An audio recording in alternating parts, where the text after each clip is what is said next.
Alors dans cette vidéo on va parler de la matrice à écraser et pour faire des plis écrasés.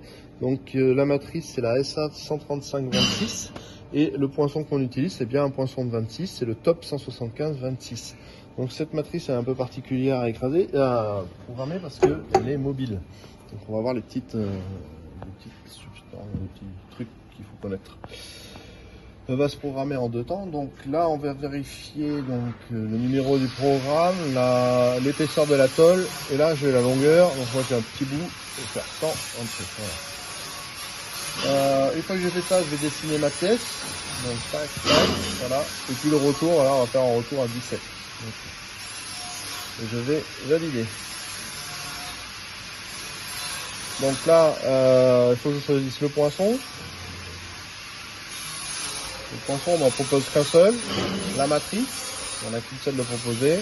Et attention, il faut bien que je mette la réhausse sur cette machine. Donc la réhausse. Comme j'ai pris la matrice à écraser, ici j'ai un petit menu qui s'affiche en plus qui s'appelle le pré-pliage. Donc il faut que je dise que pour le pré-pliage, j'ai besoin de la réhausse. Je vais avoir besoin aussi de la matrice et du poinçon. Le poinçon, on a vu que c'était le 26, je ne vois plus.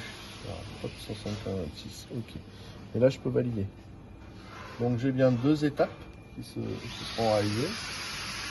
Une étape de pliage. Voilà. Donc, une étape de pliage et une étape d'écraser. Donc, ici, je vais venir faire mon ordre de pliage. Pliage automatique. Valide.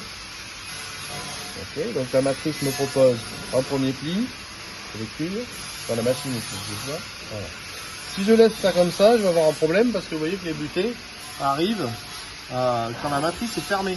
Alors que nous, la matrice d'origine, elle est ouverte.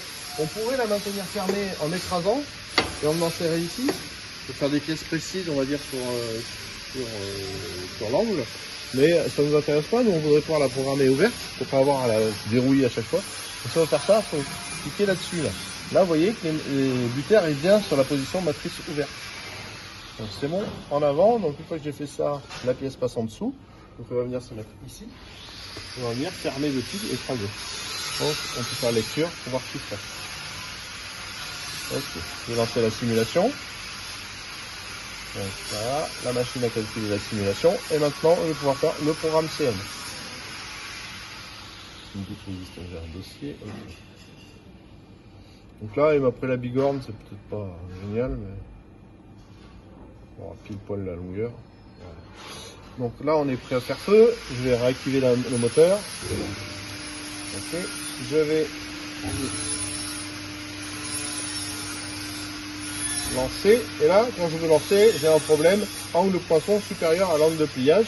Alors pour effacer ce problème, vous allez sur la petite maison, vous allez en numérique et là vous dites sur le pli 2 qui est le pli écrasé que vous faites un pliage en frappe. Donc c'est pas un pliage en l'air, c'est un pliage en frappe et vous validez. Et là normalement le message s'efface. Donc je me remets là, je vais pouvoir maintenant lancer. Le throwing, donc c'est le bombage de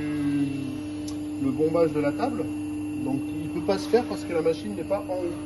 Donc pour remettre la machine en haut, je vous rappelle, vous allez dans numérique, ici, vous mettez en manuel, et vous remontez la machine. Vous repassez en automatique. Et là normalement le throwing est en train de se faire. Voilà, j'ai plus de message d'erreur, c'est prêt à faire feu. Je me remets en visualisation guidée. Je vais prendre ma tôle. Donc là, je vois que mes butées sont bien arrivées à la bonne hauteur. Elle est un tout petit peu plus basse pour me permettre d'appuyer. Je laisse faire la pièce. Donc le pli à 26 degrés se fait. Ensuite, je mets ma tôle en dessous. Et là, je viens écraser.